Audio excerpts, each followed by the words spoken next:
সন্ধ্যাবেলা যখনই স্ন্যাক্স খেতে ইচ্ছা করবে এই স্ন্যাক্সটা বানিয়ে দেখো।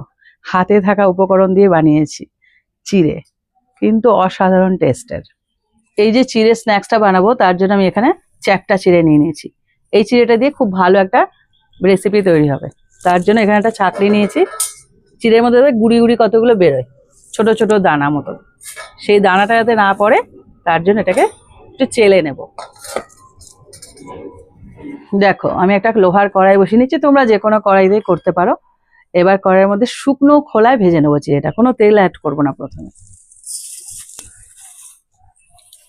চিড়েটা দেখো একটু কেমন বেঁকে বেঁকে গেছে, ঠিক তখনই বুঝতে পারবে যে পুরো কালার চেঞ্জ করব না, চিড়েটা কিন্তু আস্তে আস্তে রেডি হয়ে আসছে। দেখো চিড়েটা রেডি হয়ে গেছে, চিড়েগুলো তুলে নিয়েছি। এবার ওই কড়াইটাকে আবার বসিয়ে দিয়ে এবার দিয়ে দিচ্ছি সর্ষের তেল। তেলটা হালকা গরম করে নিয়েছি। এবার দিয়ে দিচ্ছি চিনেবাদাম, আর সাথে দিয়ে দিচ্ছি আমন্ড। একসাথে এটাকে ভেজে নেব। দেখো চিনেবাদাম আর আমন্ডটা পুরোপুরি ভাজা হয়ে গেছে।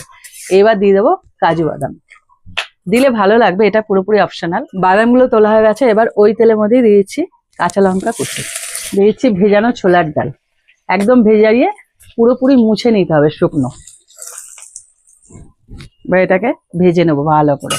দেখো ডালটা পুরোপুরি ভাজা হয়ে গেছে, কালার চেঞ্জ হয়ে গেছে, একদম মচমচে করে ভেজে নিয়েছি। এবার দিয়ে দিচ্ছি কারি পাতা, একটু বেশি পরিমাণে দিতে হবে। দেখো একদম কারি পাতাটা মচমচে করে ভাজা হয়ে গেছে। এবার দিয়েছি চিলি ফ্লেক্স। একে একে দেখো সমস্ত ভাজা হয়ে গেছে। এবার এর মধ্যে দিয়ে দিচ্ছি লবণ। চিড়ের পরিমাণ যেটুকু সেই অনুযায়ী লবণটা অ্যাড করতে হবে। হালকা কালারের জন্য দিয়ে দিচ্ছি একটু হলুদ গুঁড়ো। সেম ভাবে কালারের জন্য দিয়েছি কাশ্মীরি লঙ্কার গুঁড়ো। টেস্টের জন্য দিয়ে দিচ্ছি বিট লবণ, দিয়ে দিচ্ছি চাট মশলা। হালকা টকটক ভাব আসবে, খুব ভালো লাগবে। এবার এটাকে ভালো করে মিশিয়ে নেব। এবার এর মধ্যে দিয়ে দেবো ভাজা চিড়েটা, অল্প অল্প দেবো আর মেশাতে থাকবো। দেখো দিলাম সাদা চিড়ে, হয়ে গেল কালারফুল।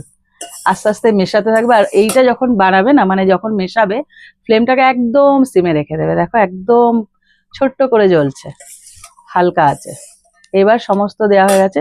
এবার এটা পুরোপুরি অপশনাল, দিয়ে দেখো আমি সবসময় করি বলে বলছি, সেটা হলো ছোলে মশলা।